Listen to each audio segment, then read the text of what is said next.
Supreme court ने Jammu Kashmir assembly सीटों की हदबंदी पर अपना फैसला सुना दिया है। सुप्रीम कोर्ट ने हदबंदी के अमल को बरकरार रखा है। श्रीनगर के रिहायशी हाजी अब्दुल गनी खान और मोहम्मद अय्यूब मत्तू की दरख्वास्त अदालत उज़्मा ने मुस्तरद कर दी है। इस तरह अब जम्मू कश्मीर में इंतखाबात का रास्ता साफ हो गया है।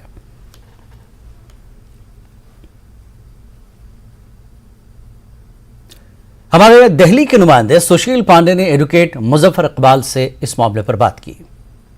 जम्मू कश्मीर में परिसीमन की प्रक्रिया को फिलहाल सुप्रीम कोर्ट ने केंद्र सरकार के इस फैसले पर बड़ी मोहर लगाई है। सुप्रीम कोर्ट ने फिलहाल अपने फैसले में यह स्पष्ट कर दिया कि केंद्र सरकार के पास यह अधिकार है कि वो डिलिमिटेशन की प्रक्रिया को फिलहाल सही मानते हुए उसको सही करार दिया है। सर, इस पूरे फैसले को कैसे देखते हैं? हालांकि जो तमाम याचिकाएं थी उन याचिकाओं को आज सुप्रीम कोर्ट ने खारिज कर दिया। अगर कानूनी प्रक्रिया के तहत माने तो इसको कैसे देखते हैं?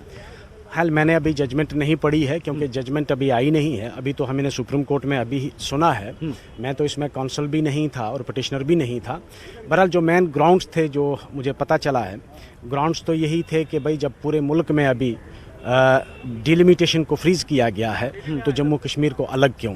दूसरा ग्राउंड था कि जब रीऑर्गेनाइजेशन एक्ट ही अंडर चैलेंज है और it is still pending before the constitutional bench, तो उसी दौरान अगर आप ये चीज़ें कर रहे हैं तो उस रीऑर्गेनाइजेशन एक्ट जो चैलेंज है उस पर उंगली उठती है, उस पर सवाल उठता है। तो अभी जजमेंट हम पढ़ेंगे। जजमेंट अभी आई नहीं है। जजमेंट में क्या किन ग्राउंड पे हमारी इनकी जम्मू कश्मीर के उन लोगों की पिटीशन को रिजेक्ट किया गया है वो तो जजमेंट पढ़ने के बाद ही पता चलेगा। चूंकि जम्मू कश्मीर की कानूनी प्रक्रिया में आप लंबे समय से जुड़े हैं, चाहे वो 370 की बात करें, चाहे वो डिलिमिटेशन की बात करें, या अभी वहाँ पर जो फिलहाल एक रोशनी एक्ट था उसको लेकर भी आपने सुप्रीम कोर्ट में याचिका दाखिल की गई थी। इस परिसीमन की प्रक्रिया को अगर सुप्रीम कोर्ट ने सही करार दे दिया और अब आने वाला जो चुनाव होगा विधानसभा, उसमें इसी प्रक्रिया के तहत चुनाव अगर होगा तो कितना इफेक्ट करेगा? फिलहाल डेफिनेटली इफेक्ट तो होगा। वो डिलिमिटेशन तो हुई नहीं, वो तो जेरीमेंडरिंग हुई है। उसको तो सारी दुनिया जो है वो जम्मू कश्मीर ही नहीं पूरा मुल्क जो है उसको एक जेरीमेंडरिंग समझता है। वो जेरीमेंडरिंग ऑफ द कॉन्स्टिट्यूएंसीज हुई है। बहरहाल अब सुप्रीम कोर्ट ने उसको डिसमिस किया है। सुप्रीम कोर्ट की अपनी लिमिटेशन है। सुप्रीम कोर्ट कॉन्स्टिट्यूशन से बाहर नहीं जा सकता है क्योंकि कॉन्स्टिट्यूशन में ये है कि इलेक्शन कमीशन का कोई फैसला जो है उसको आप चुनौती कोर्ट में नहीं दे सकते हैं। हाँ, हमारे पास एक एडिशनल ग्राउंड सिर्फ ये था कि जब रीऑर्गेनाइजेशन एक्ट ही डाउटफुल है, अंडर क्लाउड है और वो सुप्रीम कोर्ट के सामने पेंडिंग है तो उस दौरान ये नहीं होना चाहिए था। वो एक समझ लो आप प्रोप्राइटरी जो है उस पर तो क्या रिव्यू पिटीशन भी दाखिल की जा सकती है? ये तो वकला हजरात जो हैं वो उसको जजमेंट के आने के बाद उसको पढ़ के तभी फैसला करेंगे। अभी कहना ये ठीक है प्री मैच्योर। तो देखिए, साफ तौर से इस पूरे मामले पर अब कहीं ना कहीं एक बड़ा फैसला सुप्रीम कोर्ट का आ चुका है। अब सुप्रीम कोर्ट में इस फैसले के बाद तो तमाम जो याचिकाकर्ता हैं वो उस फैसले का अध्ययन करेंगे और उसके बाद वो तय करेंगे कि क्या इसमें पुनर्विचार याचिका दाखिल की जाए या ना की जाए। लेकिन बहरहाल परिसीमन की और विधानसभा के द्वारा जो फिलहाल एक परिसीमन की प्रक्रिया अपनाई गई थी केंद्र सरकार के द्वारा, उसको फिलहाल सुप्रीम कोर्ट ने वैध करार दिया है और ये निश्चित रूप से केंद्र सरकार को एक बड़ी राहत और आने वाले विधानसभा चुनाव जो जम्मू कश्मीर में होने वाले हैं उसका भी एक तरफ से रास्ता फिलहाल सुप्रीम कोर्ट ने साफ कर दिया है। कैमरामैन हरीश के साथ Sushil Pande, news 18 Delhi. Supreme Court में पिटीशन दायर करने वाले कांग्रेस लीडर अब्दुल गनी खान ने अदालत के फैसले पर रद्दअमल जाहिर किया। उन्होंने कहा कि हम तवक्को कर रहे थे कि फैसला हमारे हक में आएगा, लेकिन बदकिस्मती से ऐसा नहीं हुआ। फिर भी हम इसका खैर मकदम करते हैं। इस फैसले से अवाम गमज़दा हैं। हमें अब किसी से मदद की उम्मीद नहीं है। हमें पूरी उम्मीद थी कि सुप्रीम कोर्ट इसमें हमारे हक में फैसला देगी, लेकिन unfortunately this has been dismissed, the case has been dismissed. ठीक है, ऑनरेबल सुप्रीम कोर्ट का अपना वो है जजमेंट उनकी कैसे है, पर इसमें हम क्या और कर सकते हैं। वी वर एक्सपेक्टिंग गुड, नहीं मिला तो अल्लाह पे छोड़ देंगे। मैं सुप्रीम कोर्ट पर कैसे चैलेंज कर सकता हूं, लेकिन ये था कि कश्मीरियों को होप थी सुप्रीम कोर्ट, क्योंकि that is the only honourable court where we can go ultimately. But unfortunately उनको क्या माइंड में आया, किस डिसीजन पे उन्होंने डिसीजन दे दिया है, कैसे उन्होंने किस तरह से किया है, वो तो they know better. We cannot, because I am not a law expert, I can comment on that. तो आपने क्या सोच के पिटीशन फाइल की थी? हमने ये सोच कर पिटीशन फाइल की थी क्योंकि उस वक्त यहाँ पर चूंकि 1926 में ये होना था यहाँ पर जो डिलिमिटेशन वगैरह, इन्होंने सारे नॉर्थ स्टेट्स को ऐसे ही रखा था, इसको कश्मीर को उठाया। उस पर हमने किया था कि भाई ये ठीक नहीं है, this is against the constitution, बस और कुछ नहीं। पीडीपी सदर महबूबा मुफ्ती का कहना है कि हदबंदी पर सुप्रीम कोर्ट के फैसले से हमें कोई फर्क नहीं पड़ता। उन्होंने कहा कि रीऑर्गेनाइजेशन एक्ट और 370 का मामला अदालत में ज़ेर इल्तवा है, तो इस मामले में कैसे फैसला सुनाया जा सकता है। सबसे पहले तो डिलिमिटेशन कमीशन को हमने सिरे से रिजेक्ट किया हुआ है। हमें कोई फर्क नहीं पड़ता है कि उसके बारे में क्या फैसला आता है, और जो रीऑर्गेनाइजेशन का एक्ट है वो ऑलरेडी सुप्रीम कोर्ट के सामने पेंडिंग है, 370 पेंडिंग है, सब कुछ पेंडिंग है। तो जब वो चीज़ें पेंडिंग है, इस पे वो फैसला कैसे दे सकते हैं? तो ये तो एक डिलिमिटेशन तो एक टैक्टिकल रिगिंग का एक प्रोसेस था, जो इलेक्शन से पहले रिगिंग करनी होती है, वो उन्होंने किया। मेजॉरिटी को माइनॉरिटी में कन्वर्ट किया, माइनॉरिटी को मेजॉरिटी में कन्वर्ट किया बीजेपी के हक में। तो इसलिए हमने पहले इसको रिजेक्ट किया। हमने तो इसमें कोई पार्टिसिपेट भी नहीं किया इसकी डिस्कशंस में। ये बिल्कुल सिरे से हम इसको खारिज करते हैं। जी, जुडिशरी पे भरोसा रहा उस तरीके से? देखिए, जुडिशरी की जहाँ तक बात है, एक गरीब जाएगा कहाँ और, मगर आपको खुद मालूम है कि जो जस्टिस चंद्रचूड़ है, उन्होंने खुद बताया है कि जो हमारे निचले लेवल की जो जुडिशरी है, जो लोअर कोर्ट्स हैं, वो जमानत देने से घबराते हैं। तो अगर कोई कोर्ट जमानत देने से घबराती हो तो वो फैसला क्या करेगी? तो judiciary is the last resort for anyone. किसी के लिए भी आखिरी उम्मीद जुडिशरी होती है। सुप्रीम कोर्ट के फैसले पर अपनी पार्टी के सीनियर लीडर गुलाम हसन मीर ने रद्दमल जाहिर किया। उन्होंने कहा कि जम्मू कश्मीर के लोगों का ख्याल है कि हदबंदी आवाम को बेख्तियार करने के लिए की गई है। हदबंदी से लोगों पर कोई बड़ा असर नहीं पड़ेगा। जो सुप्रीम कोर्ट का लोग डिसीजन आया है, पहले हमें ये देखना है पेटिशन किसने की थी, इस पेटिशनर का मकसद क्या था। जो ये डिलिमिटेशन का अवार्ड होता है, ये जस्टिसेबल होता ही नहीं है। ये क्यों गए सुप्रीम कोर्ट में, ये वही लोग जानते हैं, उनसे पूछने की जरूरत है।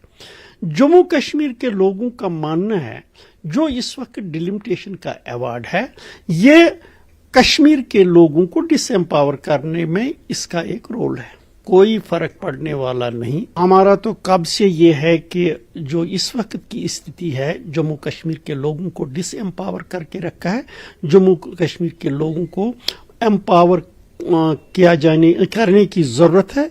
उसके लिए इलेक्शन इंपॉर्टेंट है, लोगों को एम्पावर करने के लिए। सीनियर नेशनल कॉन्फ्रेंस लीडर अली मोहम्मद सागर ने भी सुप्रीम कोर्ट के फैसले पर रद्दमल का इजहार किया। उन्होंने कहा कि हम सुप्रीम कोर्ट को चैलेंज नहीं कर सकते, तफसीलात पढ़ेंगे और फैसले के हक़ाइक़ को पढ़ेंगे। उन्होंने मजीद कहा कि हमको मालूम करेंगे कि हमारे लिए कोई रास्ता है या नहीं। सुप्रीम कोर्ट को हम क्या चैलेंज करेंगे? सुप्रीम कोर्ट ने अपना फैसला दे दिया।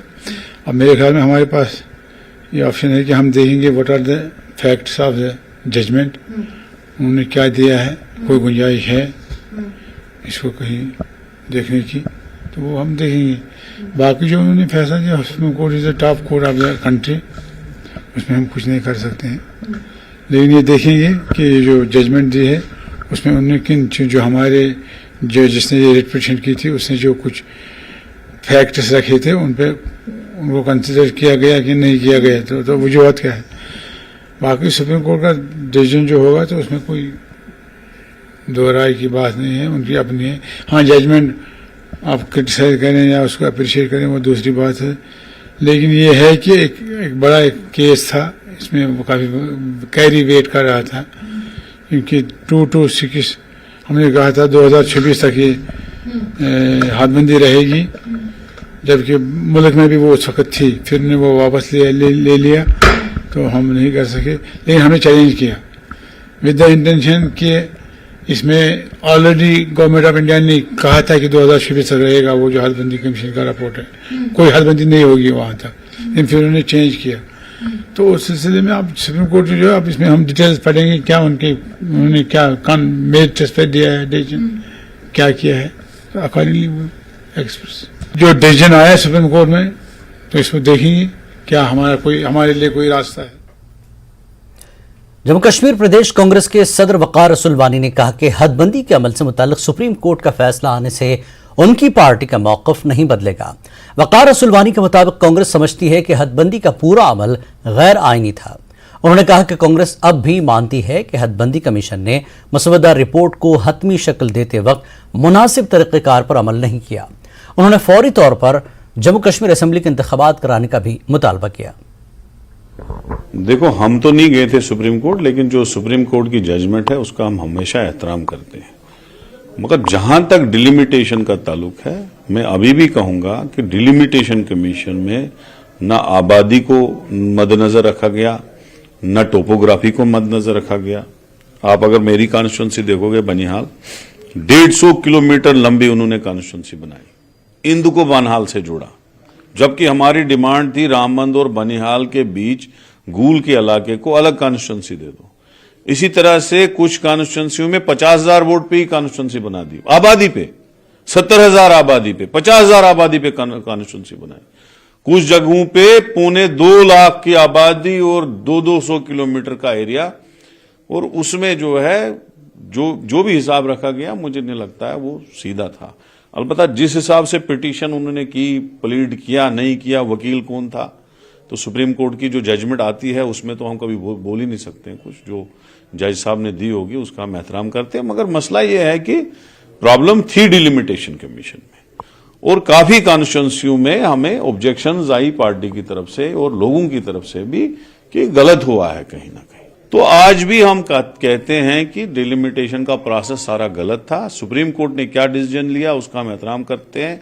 वो किस तरीके से प्लेड हुआ, क्या क्या मुद्दे उन्होंने रखे थे, वो अलग बात है। लेकिन जो मेरी जाती राय है कि डिलिमिटेशन हम सेटिस्फाई नहीं थे।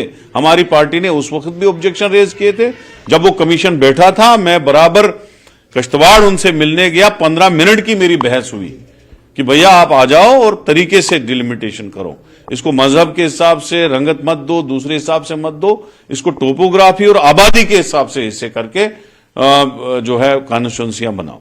तो ये हमारा ये है। बीजेपी ये कह रही है कि आप लोग इसलिए हार गए, आप लोग नहीं जो इसके खिलाफ थे, आप लोग भी इसके खिलाफ थे। उन्होंने ये कहा देखो हमने तो कोई रिट पिटीशन दायर नहीं किया। वो कह रहे हैं कि जो लोग आप उनसे ले लो, जो हारे हैं उनसे ले लो, आप वो किस बेस पे हारे थे। जम्मू कश्मीर बीजेपी सदर रविंद्र रैना ने कहा कि मिलिटेंटों की धमकियों का हुकूमत के फैसलों पर कोई असर नहीं पड़ेगा। उन्होंने कहा कि इतनी बड़ी मकदार में रियासी से लिथियम की दरियाफ्त एक बार फिर हिंदुस्तान को सोने की चिड़िया बना देगी। उन्होंने ये भी कहा कि महबूबा मुफ्ती सुप्रीम कोर्ट से बड़ी नहीं है और उन्हें उसके फैसले का एहतराम करना चाहिए। से हमारे रिसोर्सेज, देखिए हमें बड़ी खुशी है कि जम्मू कश्मीर के रियासी जिले में जो लिथियम का बहुत बड़ा भंडार हमें मिला है, ये एक प्राकृतिक खजाना हमारे देश को फिर से आर्थिक दृष्टि से मजबूती में सहायक सिद्ध होगा। जो भारत दुनिया भर से लिथियम खरीदता था, अब दुनिया को हम लिथियम बेचेंगे। तबाहाल तुर्की में जलजले के झटके बीती रात भी महसूस किए गए। कहरामन मार्स शहर में आए जलजले के झटके रिक्टर स्केल पर 4.7 दर्ज किए गए। उधर गुज़श्ता पीर को जलजले में तुर्की और शाम में मरने वालों की तादाद 36,000 से तजावुज कर गई है। तुर्की में 29,600 से ज्यादा, जबकि शाम में 4,500 से ज्यादा हलाकतें हो चुकी हैं। इस बीच राहत व बचाव का काम भी जारी है। तुर्की में जलजले के बाद की सूरत हाल पर न्यूज़ 18 जम्मू कश्मीर लद्दाख हिमाचल के नुमाइंदे सिद्धांत मिश्रा ने जानकारी फराहम की। नमस्कार, हम इस वक्त रिपोर्ट कर रहे हैं तुर्की सीरिया बॉर्डर से, और इस वक्त जहां मैं मौजूद हूं ये इलाका तुर्की में पड़ता है और यहां पर मौजूद है टोल गेट। ये वही गेट है जिसको खुलवाने के लिए लगातार तुर्की पर दबाव था, और बाकायदा दमास्कस की जो सरकार है, बशर अल असद की जो सरकार है, वो भी लगातार दबाव बना रही थी तुर्की सरकार पर कि ये गेट और इस प्रकार के जितने और गेट्स हैं उनको खोला जाए, जितने ज्यादा से ज्यादा मदद सीरिया पहुंच सके। अब आप देख सकते हैं मेरे राइट में 3 ट्रक्स खड़े हैं। इन ट्रक्स के अंदर जो एनजीओ, जो फाउंडेशन ह्यूमैनिटेरियन एड भेज रहे हैं, जो मदद भेज रहे हैं, वो सामग्री है इनके अंदर। बाकायदा कफन के कपड़े तक हैं, दवाइयां हैं, और जो जरूरत के सामान है, खाने पीने की सामग्रियां हैं, पानी की बोतलें हैं, इस तरह के तमाम ट्रक्स जो हैं, ये तस्वीर जो टोल गेट की इस वक्त है वो ये है कि इस तरह के तमाम ट्रक्स हैं वो तुर्की के सीमा की तरफ खड़े रहते हैं और जैसे ही फॉर्मेलिटीज पूरी होती हैं इन ट्रक्स को यहां से छोड़ा जाता है। काफी दबाव था सरकार पर, खासतौर पर तुर्की की सरकार पे कि गेट्स खोलें क्योंकि मदद पहुंच सके सीरिया में। दर्शकों की जानकारी के लिए बता दें कि इस वक्त सीरिया जो है वो 3 ताकतों द्वारा संचालित है। कुछ इलाका कर्ड्स के पास है, कुछ इलाका रेबल फोर्सेस के पास है जो कि तुर्की सरकार की मदद से वहां पे काम करते हैं, और एक बड़ा इलाका है वो सीरियन सरकार के पास है जो कि दमास्कस से ऑपरेट करते हैं। तो सबसे बड़ा जो सबसे बड़ी दिक्कत आ रही है वो यही आ रही है कि आधी जो सप्लाईज है वो दमास्कस पहुंचती हैं, तो क्या वहां की जो सरकार है वो और इलाकों में बांटेगी सप्लाईज को? फिर उसके बाद जो सप्लाईज तुर्की भेजते हैं वो तुर्की के द्वारा संचालित कंट्रोल जो इलाके हैं उनके रेबल फोर्सेस द्वारा वहां पहुंचते हैं, तो क्या वहां की सप्लाई दमास्कस पहुंचेंगी? इसमें काफी दिक्कतें आ रही हैं। हालांकि दमास्कस की सरकार ने इस बात का आश्वासन दिया है कि और इलाकों में भी वो ह्यूमैनिटेरियन एड भेजेंगे। यहीं आपको बता दें कि भारत ने भी 2 इंडियन एयरफोर्स के जहाज भेजे हैं, C-130 एयरक्राफ्ट भेजे हैं सीरिया मेडिकल सप्लाईज के साथ, जरूरत की चीजों के साथ, कपड़ों के साथ, कि लोगों की मदद की जा सके। और एक जो सबसे बड़ी चुनौती इस वक्त सीरिया के सामने है वो ये है कि यूनाइटेड स्टेट्स ने सैंक्शन लगा रखा है सीरिया में। इस वजह से कई देश सामने से आके मदद नहीं कर पा रहे हैं और खुद बशर अल असद भी एक तरीके से बैकफुट पे हैं क्योंकि उनकी पूरी जो लड़ाई रही है वो अमेरिका के खिलाफ रही है।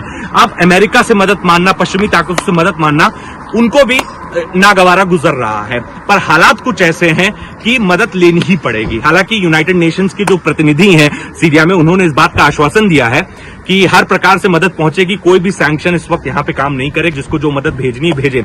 वहीं दूसरी ओर व्हाइट हेलमेट्स जो कि सीरियन सिविल डिफेंस की बॉडी है जो रेस्क्यू वर्क कर रही है, उसने बताया है कि रेस्क्यू के सारे काम रोके जा चुके हैं क्योंकि 160 घंटे से ज्यादा का वक्त बीत चुका है। अब जिंदा बचने की जो उम्मीदें हैं वो कम है। वहीं यूके ने व्हाइट हेलमेट्स का जो फंड है वो बढ़ा दिया है 3 बिलियन यूरो, जिसमें उनको और आसानी से और अच्छे से वो रेस्क्यू वर्क कर पाए। एक यूनाइटेड नेशंस की रिपोर्ट है जिसमें बताया जा रहा है कि सीरिया में इतनी तबाही हुई है कि 1 दशक से ज्यादा का वक्त बीत जाएगा पूरे देश को फिर से बनाने में, क्योंकि ऑलरेडी सीरिया में 4 मिलियन से ऊपर लोग ह्यूमैनिटेरियन एड पे रिलाय कर रहे थे। अब 5 मिलियन लोग उस सूची में और ऐड हो गए। वहीं अगर तुर्की की बात करें तो 3 से 4 साल लग जाएंगे तुर्की को भी बनाने में। शेल्टर होम तुर्की में ADAF ने बना रखे हैं। 65 से ज्यादा कंट्रीज से मदद पहुंची है। बहुत ही आनंद फानंद में रेस्क्यू वर्क चल रहे हैं, लेकिन अभी जो मौत का टोटल आंकड़ा है वो 35,000 क्रॉस कर चुका है तुर्की और सीरिया में। हालत बद से बदतर है और इस कोल्ड में, इस ठंड में और दिक्कतें आ रही रेस्क्यू टीम्स को काम करने में।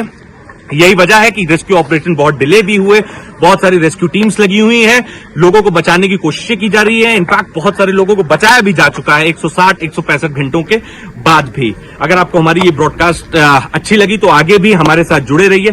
थैंक यू सो मच, धन्यवाद। तुर्की में क़यामत खैज़ ज़लज़ले के बीच हर महाज पर रेस्क्यू ऑपरेशन जारी है। हिंदुस्तानी हुकूमत रोज़ अव्वल से तुर्की की मदद कर रही है। जरूरी सामान के साथ हिंदुस्तानी फौज के कई दस्तों को रेस्क्यू ऑपरेशन के लिए तुर्की भेजा गया। तुर्की में आए भयानक ज़लज़लों के बाद मुतासरा इलाकों में हिंदुस्तानी फौज ने मोर्चा संभाल लिया है।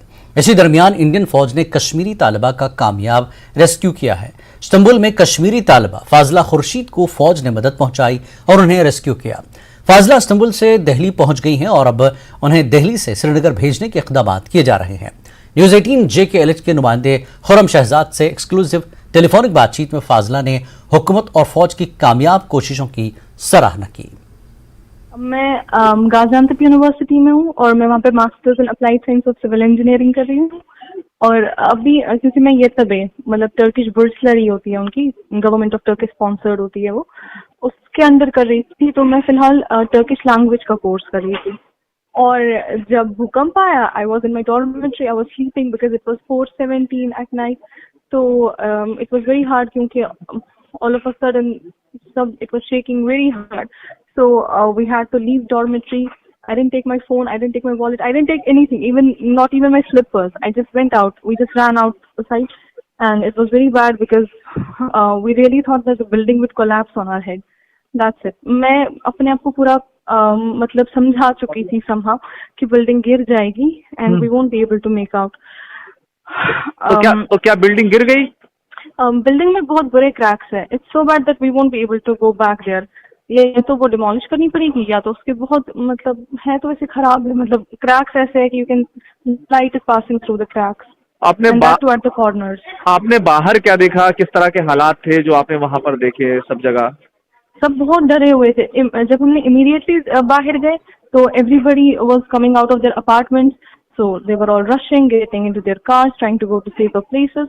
और हम तो स्टूडेंट्स थे, we didn't have anywhere to go. And then हमें मतलब डॉर्मेट्री वालों ने रेस्क्यू किया, कहीं सेफ जगह पे लिया, ओलंपिक हाउस नाम करके। ऐसे उन्होंने बहुत सारे सोशल सेंटर्स बनाए थे जहाँ पे सारी लोकेलिटी के लोगों को मतलब ऑर्डर था काइंड ऑफ कि वहाँ रुके, अपनी बिल्डिंग्स में ना रुके क्योंकि सारे फ्लैट्स अपार्टमेंट्स क्रैक हो चुके थे।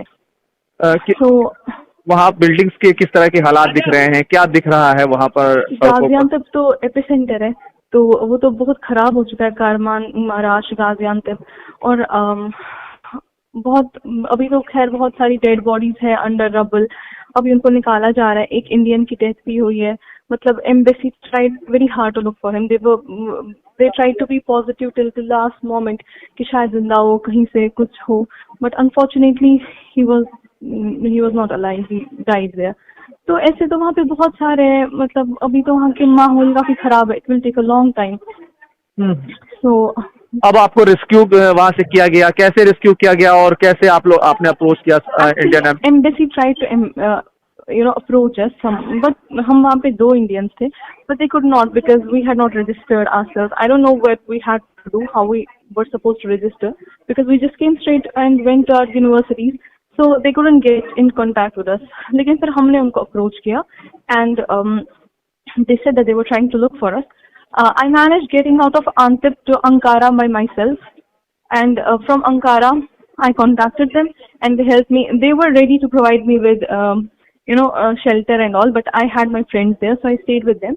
तो उनका ये था कि फिर उन्होंने टिकट वगैरह अरेंज की हमारी न्यू दिल्ली तक की। अब आपको वहां से रेस्क्यू किया गया, तो भारत सरकार ने किस तरीके से इसमें एक एक्टिव रोल अदा किया है? भारत सरकार के इस ऑपरेशन के लिए क्या कहेंगे आप? बहुत अच्छा है, मैं क्या कह सकती हूँ, बहुत काफी अच्छा है। मतलब वहाँ पे इस वक्त बहुत ज्यादा हेल्प की जरूरत है, ऑल्दो वहाँ लोकल्स भी पूरा ट्राई कर रहे हैं, स्टूडेंट्स, हर कोई इन्वॉल्व है इन वन वे और अदर, लेकिन फॉरेन हेल्प की भी उनको बहुत ज्यादा जरूरत है क्योंकि कंडीशन बहुत खराब है और इसमें इंडिया काफी अच्छा रोल प्ले कर रहा है उनके लिए। आप तो दिल्ली फाइनली पहुंच गई हैं, भारत आ गई हैं, तो कैसा फील कर रही हैं? फैमिली के लोगों से बात हुई होगी, तो क्या फील कर रही हैं? मैं बहुत अच्छा फील कर रही हूँ, मतलब मैं काफी सेफ फील कर रही हूँ। वहाँ पे काफी रिस्क में थे हम लोग, तो मेरी फैमिली भी बहुत परेशान थी, वो तो थे ही काफी परेशान, लेकिन अब सब अच्छा लग रहा है। जलजला मुतासरा तुर्की और शाम के लिए कश्मीर से इमदाद भेजी गई है। गैर सरकारी तंजीम विद हेल्पिंग हैंड फाउंडेशन ने यह कदम उठाया और कैंप लगाकर इमदाद जमा कर रहे हैं। कश्मीरी आगे आकर सामान ला रहे हैं और इंसानियत की मिसाल पेश कर रहे हैं। लोग इस इमदाद में स्लीपिंग बैग्स, कंबलें, नैपकिन्स और डायपर्स, गर्म कपड़े और दीगर सामान ला रहे हैं। अब तक तकरीबन 5 ट्रकों में यह इमदादी सामान जमा किया गया है, जिसमें एक ट्रक को कल तुर्की के लिए रवाना किया गया, जबकि आज एक और ट्रक को शाम रवाना किया गया। हेल्पिंग हैंड के चेयरमैन ने कहा कि कश्मीरी लोग जोश व जज्बे के साथ सामने आकर मदद कर रहे हैं और कश्मीरियत की मिसाल पेश कर रहे हैं। जज्बात में कहा था टर्किश एम्बेसी को कि हम एक हफ्ते के अंदर अंदर आपको एक ट्रक बेचेंगे, मगर मुझे यकीन नहीं था कि एक दिन में हमने 4-5 ट्रक जमा की और हमारा जो है ऑफिस पूरा भरा पड़ा है। इन्होंने अपने रेस्टोरेंट ढाबे भी खोले हैं, वो भी भरा पड़ा है। लोगों ने यहाँ पर जो दुकानदार उन्हें जगह दी वो सारा भरा पड़ा है। इसलिए मैं लोगों से भी अपील करता हूँ कि फिलहाल यहाँ पर कुछ न बेचे। और लोगों ने इतना किया, इतना मैंने सोचा नहीं था। और जो भी आप देखेंगे यहाँ पर, आप देख लीजिए पूरा फ्रेश है सब कुछ, जो भी सामान आ रहा है बिल्कुल हम फ्रेश बेच रहे हैं। लोग परेशान हैं, ये समझो हम ही परेशान हैं। जब हम में दिल नहीं है तो फिर हम किस लिए जिएंगे? ये तो हमारे लोग हैं, कोई भी किसी भी धर्म का हो, ये जरूरी नहीं है वो मुसलमान है, किसी भी धर्म का भी हो, we have to help them. हम तो किस लिए जी रहे हैं? ये समझो हम ही परेशानी में इस वक्त। कश्मीर न्यूज में एक बार फिर आपका खैर मकदम है। भारी बर्फबारी के नतीजे में जिला कुपवाड़ा के सरहदी इलाकों का राब्ता जिला सदर मकाम से मुसलसल मुनक़ता है, जिसकी वजह से लोगों की मुश्किलात में इजाफा हो रहा है। लोग सड़क राब्ता बहाल करने का इंतजामिया से मुतालबा कर रहे हैं। केरन के अवाम ने न्यूज़ 18 के तवस्सुत से अपनी फरियाद इंतजामिया तक पहुंचाई है। ये लोग सड़क राब्ता बहाल करने की इल्तिजा कर रहे हैं। नाज़रीन, मुसलसल बर्फबारी की वजह से कुपवाड़ा जिले के सरहदी इलाकों का राब्ता जिला सदर मुकाम से मुनक़ता हो गया है, जिसकी वजह से लाखों आबादी आर पार दरमांदा पड़ी है। जबकि करना के 3 लाशें जो हैं वो अंदवाड़ा अस्पताल में पिछले 4 रोज से दरमांदा पड़ी हैं। लोग मुतालबा कर रहे हैं कि हेलीकॉप्टर के जरिए ये लाशें करना पहुंचाई जाए ताकि उनकी तदफीन हो पाती। तो मेरे साथ कई लोग हैं जो केरन से हैं। मैं आपकी वसात से जिला इंतजामिया से बोलना चाहता हूं कि केरन एक हफ्ता बंद हो गया रोड, जिसमें कोई मतलब आना जाना बंद है और बड़ी मुश्किलात है। हमारे पास इधर जेब में अगर रुपया 5000 है वो इस हफ्ते में खत्म हो गया, लेकिन हम कहाँ जाएंगे। डिस्ट्रिक्ट एडमिनिस्ट्रेशन भी इसमें कोई तवज्जो नहीं दे रही है जनाब। केरन में भी बीमार बंद है रोड की वजह से, वो भी उधर दरमांदा है। और इस सबसे कहना चाहता हूं कि केरन में हमारी रोड खोला जाए जल्द से जल्द, ताकि लोग आवाजाही में अपना मुश्किलात एवलांच वार्निंग है जिसकी वजह से रोड नहीं खोल पाते। केरन रोड में इतना कोई नहीं है सर, बिल्कुल इतना कोई खतरा नहीं है जैसा टंगडार रोड में साधना अवलांच के लिए मुश्किल है, केरन में इतना नहीं है सर। लोगों को मुश्किल है, जेब में खर्चा खत्म हो चुका है सर, मुश्किलात है। इसीलिए हम आपकी वजह से गवर्नमेंट से कहना चाहते हैं कि हमारी रोड खोलें। बीएसएफ के हेलीकॉप्टर ने 6 रोज से दरमांदा पड़ी लाशों को करनाह पहुंचाया। गुज़श्ता 1 हफ्ते से करनाह के लोग लाशों को करनाह पहुंचाने के लिए एहतजाज कर रहे थे। बर्फबारी की वजह से करनाह का जमीनी और फजाई राब्ता मुनक़ता हो गया है। डिप्टी कमिश्नर कुपवाड़ा डॉक्टर सागर ने बीएसएफ के साथ इस मामले को उठाया और बीएसएफ ने हेलीकॉप्टर के जरिए लाशें करनाह पहुंचाई। लगातार 3 लाशें मिलने के बाद आज आखिरी रसूमात अंजाम दी। करनाह के अवाम ने बीएसएफ, जिला इंतजामिया कुपवाड़ा, पुलिस और दीगर लोगों का शुक्रिया अदा किया। करना एडमिनिस्ट्रेशन की तरफ से और करना के अवाम की तरफ से डीसी साहब का बड़ा शुक्रिया अदा करते हैं। बीएसएफ सेक्टर हेडक्वार्टर कुपवाड़ा का बड़ा शुक्रिया अदा करते हैं, या 17 बटालियन बीएसएफ यहाँ की, उनका शुक्रिया अदा करते हैं कि एक कोऑर्डिनेटेड एफर्ट में जो डीसी साहब की रिक्वेशन पे उन्होंने जल्दी से यहाँ पर ये चॉपर भेजा और उनकी वजह से हमारी डेड बॉडीज़ यहाँ पर आई। और 4 डेड बॉडीज जो है वहाँ हमारे एक टंगधार करना के जो है तहसील के जो है वहाँ स्टकअप हो रखे हैं। उसके बाद हमारा डीआईजी हेडक्वार्टर ने हमारे फ्रंटियर हेडक्वार्टर हमामा श्रीनगर को जो है अप्रोच किया और वहाँ पर जो है इसको मटेरियलाइज करने के लिए फिर बीएसएफ ने जो है हेलीकॉप्टर भेजा। 7वां दिन था हमारी डेड बॉडीज को, तो आज शुक्रिया अदा करना चाहते हैं हम, खासकर हम बीएसएफ का शुक्रिया अदा करना चाहते हैं और सबसे ज्यादा हम शुक्रिया अदा करना चाहते हैं अपनी जो डिस्ट्रिक्ट एडमिनिस्ट्रेशन है आपका हम शुक्रिया अदा करना चाहते हैं। डिप्टी कमिश्नर कुपवाड़ा डॉक्टर सागर ने यह मामला बॉर्डर सिक्योरिटी फोर्सेस के साथ उठाया और आज उन्होंने MI-17 हेलीकॉप्टर के जरिए इन 4 लाशों को कुपवाड़ा से करना पहुंचाया, जहां पर आज उनकी तदफीन अमल में लाई गई है, क्योंकि पिछले 1 हफ्ते से करना कुपवाड़ा शहरा बंद पड़ी है और करना के अवाम का जिला सदर मुकाम से राबता मुनक़ता हो चुका है। जमीनी राबता और फिजाई राबता भी दोनों मुअत्तल है। ताहम उम्मीद यही की जा सकती है कि सरकार, यूटी सरकार के साथ साथ मरकजी सरकार इस टनल की तामीर पर कोई बड़ा फैसला ले, ताकि इस साल उस टनल की तामीर का काम भी शुरू हो, ताकि लोगों को हमेशा के लिए इन मुश्किलात से नजात मिल सके। नेटवर्क के टीम के लिए कुपवाड़ा से यहिया सुल्तान। वादी कश्मीर में पारा एक बार फिर -, डिग्री से नीचे गिर गया और रात के सर्दी में इजाफा हो गया है। श्रीनगर में कम से कम दर्जा हरारत -4 डिग्री सेल्सियस रिकॉर्ड किया गया। गुलमर्ग में आज दर्जा हरारत -11 डिग्री सेल्सियस रिकॉर्ड किया गया। सुबह के औकात में बहुत से पानी के ज़खायर और नल जम गए थे, जिससे मामलात ज़िंदगी मुतासर देखे गए। महकमे मौसमियात के डायरेक्टर सोनम ने न्यूज़ 18 JKLH से बात करते हुए कहा कि मौसम का ऐसा मिजाज 18 फरवरी तक जारी रहेगा। जी देखिए, अभी कल जो है 9 से लेके 11 तारीख तक वेस्टर्न डिस्टर्बेंस था, जिसकी वजह से काफी बारिश बर्फ हुआ था। पहाड़ी इलाकों में हेवी स्नोफॉल हुआ था। लद्दाख में भी कारगिल जंस्कार रीजन में हेवी स्नोफॉल हुआ था। पहाड़ी इलाकों में खास करके नॉर्थ एंड पीर पंजाब में हेवी स्नोफॉल हुआ है। अब क्योंकि इतना ये है, अभी मौसम कल से पैशन के मुताबिक मौसम ठीक हुआ है। अभी आज भी देखो अच्छी धूप निकल, कल भी आपको अच्छी धूप निकलने का संभावना है।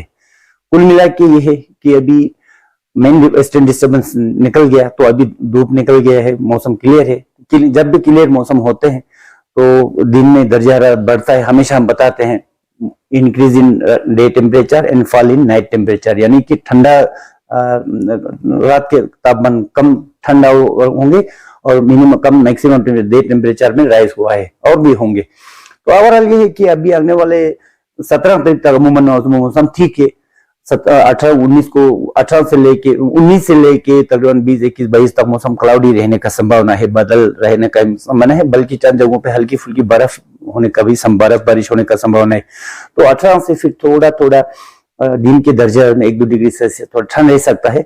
बाकी night temperature minimum temperature 1-2 degree Celsius कम हुआ है और आने वाले दिनों में अभी भी 1 डिग्री सेल्सियस कम होने का इम्कान, यानी कि ठंड और बरकरार रहने का इम्कान। ठंड अभी गए नहीं, ठंड रहने का इम्कान है।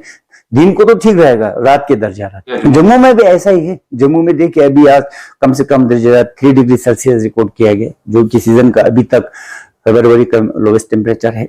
कम से कम मिनिमम टेम्परेचर की मैं बात कर रहा हूँ। अब ओवरऑल कोई सिग्निफिकेंट वेदर अभी ऐसे नहीं है, बर्फ बारिश का कोई पेशन गोई नहीं है। एकलव्य जगल ने एक बार फिर खेलो इंडिया के तीसरे एडिशन में आइस स्केटिंग के फाइनल में गोल्ड मेडल जीतकर अपनी सलाहियतों का सबूत दिया है। नोएडा के खिलाड़ी का कहना है कि खेलो इंडिया की वजह से खिलाड़ियों के पास तरक्की का बेहतरीन मौका है। एकलव्य आइंदा ओलंपिक्स के लिए तैयारी कर रहे हैं।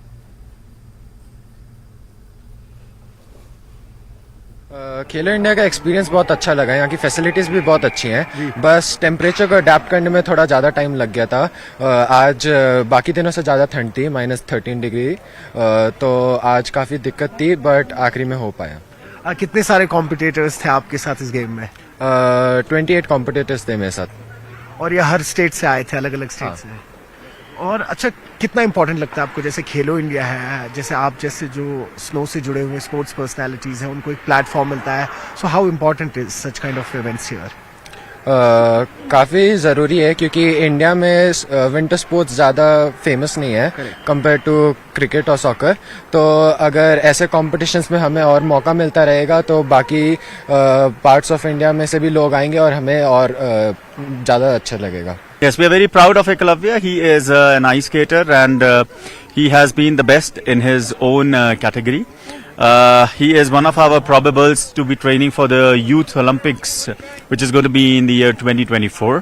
So we are quite concentrating on his training part so that India can be represented in the Youth Olympics. Eklavya जगल मेरे पास पिछले 9 years से है, तो फिर उसका ये है कि पहली बात तो उसका हाइट का एडवांटेज है, दूसरी बात तो वो दिल्ली से है।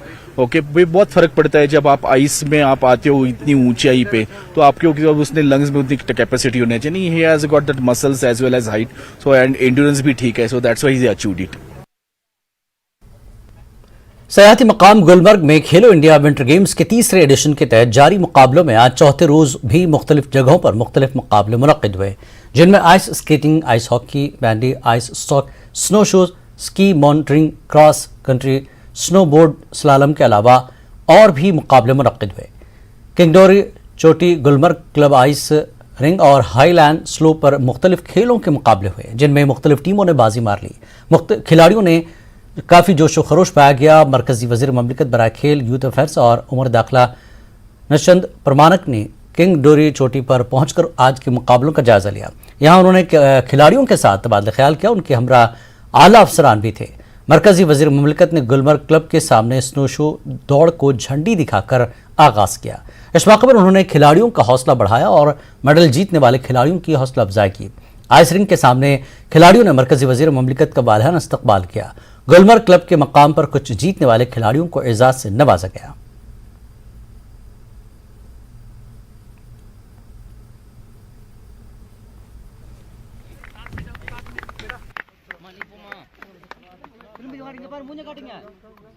नरेंद्र मोदी जी को मैं बहुत बहुत धन्यवाद देना चाहूंगा, क्योंकि खेलो इंडिया विंटर स्पोर्ट्स के माध्यम से उन्होंने सिर्फ जम्मू कश्मीर ही नहीं बल्कि पूरा देश भर में जो भी एडवेंचर स्पोर्ट्स करने के लिए चाहते हैं, जो लोग विंटर स्पोर्ट्स में आग्रह रखते हैं, उन लोगों के लिए एक प्लेटफॉर्म भी बना दिया। और उसके साथ साथ जो नेशनल लेवल्स का खिलाड़ी है उनको भी एक प्लेटफॉर्म दिया कि अपना जो प्रतिभा है, अपना जो टैलेंट है, वो उसको दिखा पाए। और इसके साथ साथ इस बार जो खेलो इंडिया विंटर स्पोर्ट्स हो रहा है, मैं कहूँगा इसमें जम्मू कश्मीर का जो यूटीज का जो जितना भी हम लोगों का सारे ऑफिसर्स है, उसके साथ साथ जितने भी प्रसार माध्यम के आप लोग जो है मीडिया के बंधुगण, और उसके साथ साथ हमारे खिलाड़ी, सब लोगों की प्रयास से ये सफल हुआ। और इस तरह से माननीय मोदी जी का जो सपना है कि किस तरह से भारत विश्व गुरु के रूप में एक स्पोर्ट्स हाफ के रूप में, एक स्पोर्टिंग नेशन के रूप में उभर के आए, ये जो सपना है उनका ये साकार हो रहा है। और इस सपने को साकार करने में आप सभी लोगों का जो योगदान है, इसलिए मैं आप सभी लोगों को भी बहुत बहुत धन्यवाद देना चाहूंगा। इस तरह से विंटर स्पोर्ट्स सिर्फ गुलमर्ग में ही होता है, इस बारे में हम लोगों का काफी चर्चा हुआ है कि किस तरह से इसको सोनमार्ग, पहलगाम और भी कोई 3-4 वेन्यूज के साथ जुड़ा जाए, और पूरा जो यूटी है, पूरा यूटीज में इसका कैसे एक उत्सव के तरह इसको मनाया जाए। और देश भर की जो विंटर स्पोर्ट्स करने वाले जितने भी सारे स्पोर्ट्स पर्सन हैं, सभी लोगों को हम लोग आमंत्रण भी करेंगे और बड़ा मात्रा में इसको करेंगे। अतिथि देवो भवो की मंत्र से जो लोग चलते हैं, तो इससे ही संभव हुआ है। तो अगली बार जो है पूरा जो है यूटीज में इसको हम लोग करेंगे, और उसके साथ साथ बहुत सारा जो लोकेशन है उसका भी एक्सप्लोर होगा, और बहुत सारा जो खिलाड़ी है, बहुत सारा जो स्पोर्ट्स पर्सन है, उनको भी एक प्लेटफॉर्म मिलेगा। जल जीवन मिशन के तहत बडगाम में कई मास्टर प्लान प्रोजेक्ट्स तामीर किए गए हैं, लेकिन अभी भी कई इलाके ऐसे हैं जहां लोगों को साफ पानी दस्तयाब नहीं है। बडगाम के रसू इलाके में खवातीन बूंद बूंद पानी जमा करके अपने घर ले जाती हैं। यहाँ पानी का मसला इतना बड़ा है कि एक नाबिना खातून को भी घर से निकलना पड़ रहा है। सड़क किनारे लगे नलों से वो पानी जमा करती है। मकामी लोगों का कहना है कि वो बहुत मुश्किल में है। इंतजामिया के बड़े बड़े दावों के बरक्स यहाँ प्रोजेक्ट्स ताखीर का शिकार हैं और लोगों की परेशानी दूर नहीं हो रही है। इस मामले को लेकर न्यूज़ 18 के नुमाइंदे ने एग्जीक्यूटिव इंजीनियर PHE से राब्ता किया तो उन्होंने फोन पर बताया कि इलाके में मार्च महीने से पहले ही लोगों के मसाइल दूर हो जाएंगे। मे गस पानस मान नलक गोस तो गर वातन मे तीस सख्ती खुदायस तो महमदस यव तो लोगुम पे दब नोट त फुट बाल्टिन त फुट अंध इथे कन बहुत प्राद इथे यपर किन पेचिन तम बेमार। मुश्किलात की बात अगर करें तो आप पूछिए मत कितनी मुश्किलात है। हमारे रोड देखिए, बहुत खराब रोड है। यहाँ पे जो आपने अभी खातून को देखा है वो एकदम उसकी मतलब वो नाबीना है, उसकी बिनाई नहीं है। आपने देखा वो किस तरह चल रही है। हर रोज वो आती है इधर नलके पे, तकरीबन आधा किलोमीटर उसको आना पड़ता है घर से, हर रोज उसको आना पड़ता है। इसके घर में और कोई मतलब है ही नहीं। वारिया लट गई DC साहबस तम बडगमिस मं आबक महकम तमन गई, अगम साहबस गई, हर कंस गई, सारी वन करो करो गौर कोर कंसे कोर गौर ये हद खुद सो वनकस वो ये पकान वनकन अड़ गंट आब तो ये बे अड़ गंट पे खालो कल मज आब रात की रुदवन मलब वलब बसित ये आब पे पे तुन ये पे पाकुन ये पे चुन ओतर पाइप ये थोक अति ये त्रूद अति। कुलगाम में आज मालिकाने बागात और उनसे मुंसलिक डीलरों के लिए मैक HMO BCL की जानिब से एक जानकारी कैंप का एहतमाम किया गया, जिसका मकसद यही था कि बागबानी शोबे को मजीद वसअत दी जाए, पैदावारी सलाहियत बढ़ाने और कीमियाई खादों का इस्तेमाल कम हो। मैक HMO ऑल सीजन के प्रोडक्ट को काश्तकारों तक पहुंचाकर उसके इस्तेमाल से होने वाले फायदे को उजागर किया गया।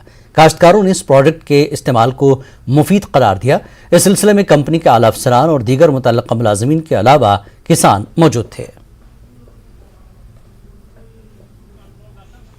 में और जून में जो रेड माइट भी आता है, संजो स्केल भी आता है, तो उसको भी कंट्रोल करने में ये बहुत मददगार साबित हुआ है। पिछले 5 सालों में अपने बागत में पिछले 5 सालों से इसको इस्तेमाल किया है हमने, क्योंकि ये इसकी क्वालिटी बहुत अच्छी है और ये है all season oil. All season oil that means ये आप किसी भी साल में किसी भी मंथ में आप इसको इस्तेमाल कर सकते। एक अवेयरनेस प्रोग्राम था, इसमें हमने ग्रोवर्स को, रिटेलर्स को, जो भी लोग इस बिजनेस से रिलेटेड हैं एप्पल इंडस्ट्री से, उनको हमने यहाँ पे इनवाइट किया था और उनको हमने अवेयर कराया है, उनको हमने एजुकेशन दी है, नॉलेज दी है। Specially Mac all season HMO जैसे कि एक ऑर्गेनिक प्रोडक्ट है और इसका कोई केमिकल इफेक्ट नहीं है एप्पल ट्रीज पे और हमारे एनवायरनमेंट पे, तो ये नॉलेज इम्पार्ट करना बहुत जरूरी है। एशिया के पहले तजुर्बे के तहत जिला रामबन में जैतून की काश्त के लिए फार्म को तकरीबन 3 दहाई कबल बनाया गया था। जिला रामबन की मिट्टी को इस काबिल पाया गया कि जहां जैतून के पेड़ों की काश्त हो सकती है, जिसके बाद यहां जैतून उगाना शुरू किया गया और उसके बाद ये काश्त अब जिला डोडा में भी की जा रही है। जैतून का तेल सेहत के एतबार से काफी अहमियत का हामिल है। जिला रामबन में अब जैतून के पेड़ों की काश्त होती है और इसे मुल्क और बैरून मुल्क दरामद किया जाता है। एक्चुअली करियाने की दुकान 10-12 साल से करता था, लेकिन जब लोगों को यहाँ जैतून का बाग देखा, कहने लगे हमें तेल नहीं मिल पा रहा है, तेल की बहुत डिमांड थी लेकिन तेल नहीं मिल पाता था, तो उसकी वजह से जब हमने इसकी खोज की तो यहाँ ये बहुत 30 साल पहले प्रोजेक्ट लगा है, यहाँ प्लांटेशन बहुत हुई, तो यहाँ तक कि इवन फॉरेन कंट्री में भी यहाँ से ये पेड़ जा रहा है। पूरी चनाब वैली में, हमारे डोडा, कुश्तवाड़, मोहर में, ये पूरे खिते में अच्छी तरह पेड़ उगे हैं और उनका फल भी तैयार हो रहा है। उस फल तैयार होने की वजह से यहाँ हार्टिकल्चर में हमारी मशीन लगी हुई है, डिपार्टमेंट की है, वहाँ मशीन से तेल निकाला जाता है। हम क्या करते हैं, लोगों से फल खरीद लेते हैं, खरीद कर यहाँ पूरा डैम्प होता है, उसके बाद हम तेल निकालना शुरू किया। 2-3 साल से हमारे 2-3-4 कुंटल तेल हमारा निकल रहा है। इसलिए हमने अब आस्ता आस्ता इंशाल्लाह तैयारी की है। नेक्स्ट टाइम हमारा आने वाला जो होगा, मुझे लगता है कि मजीद हमारा तेल बढ़ेगा और इसकी इतनी डिमांड है, लेकिन बदकिस्मती ये है कि यहाँ के लोगों को इसका इल्म नहीं है कि ये तेल, इसके बेनिफिट क्या है, कहाँ लगता है। ये बॉडी के लिए बहुत अच्छा बेस्ट तेल है। महाशिवरात्रि के मौके पर 4 रोजा त्योहार के लिए पेरखो मंदिर में तैयारियां शुरू हो गई हैं। फेस्टिवल 17 फरवरी से 20 फरवरी तक होगा। महाशिवरात्रि के मनाने के लिए यहां कई तरह की तकरीबात मुनक्किद की जाएंगी। 4 दिन तक जारी रहने वाले त्योहार के दौरान सकाफती प्रोग्राम होंगे, तफरीह पार्क और बच्चों के लिए खाने के स्टॉल्स भी तवज्जो का मरकज होंगे। मेले का उद्घाटन होगा और सांस्कृतिक प्रोग्राम होंगे। 18 को सुबह अभिषेक होगा, गद्दी पूजन होगा, सत्संग वगैरह होगा। उसके बाद शाम को 4 बजे फिर सांस्कृतिक प्रोग्राम होंगे और 19 को विशाल भंडारा होगा और शाम को 4 बजे सांस्कृतिक प्रोग्राम होंगे और 20 को दंगल होगा, जिसमें बाहर के राज्यों के पहलवान आएंगे। और मैं जम्मू वासियों से अपील करना चाहता हूं, मेले में आएं और बढ़ चढ़ कर हिस्सा लें। क्या आप जानते हैं कि जम्मू जो है वो पिलग्रिमेज सेंटर है, एक हब है पिलग्रिमेज टूरिज्म का, तो बहुत सारी प्लेसेस के साथ साथ पीरखो जो है वो हमारे नेशनल टूरिज्म मैप पे जिस तरीके से पिछले साल भी प्रोग्राम्स किए गए, उसी तरीके श्रीनगर से गुजरने वाली दरिया जहलम में खुदकुशी का एक मुश्तबा वाक़या रुनुमा हुआ। बताया जा रहा है कि गुज़श्ता शब एक लड़की दरिया जहलम में गई, ताहम ये अभी तक साफ नहीं हो पा रहा है कि क्या ये खुदकुशी थी या लड़की फिसल कर दरिया में गिर गई। गुज़श्ता शब से ही SDRF और रिवर पुलिस रेस्क्यू ऑपरेशन में लगे हैं, ताहम अभी भी लाश को ढूंढ नहीं पा रहे हैं। हालांकि आज मकामी लोग भी इस ऑपरेशन में शामिल हुए और लड़की की लाश को ढूंढने की कोशिश की। बताया जा रहा है कि लड़की का ताल्लुक कुपवाड़ा से था और श्रीनगर में पढ़ाई के सिलसिले में रुकी हुई थी। JGM साइंस कॉलेज में तलबा के 2 ग्रुपों में झड़प हो गई। तलबा ने इल्जाम लगाया कि हॉस्टल के कुछ तलबा ने इन पर पत्थरों और बोतलों से हमला किया, जिसके नतीजे में कुछ तलबा जख्मी हो गए। इन तलबा ने उसके खिलाफ एहतजाज दर्ज कराया और मुतालबा किया कि हॉस्टल के कसूरवार तलबा के खिलाफ मुनासिब कार्रवाई की जाए।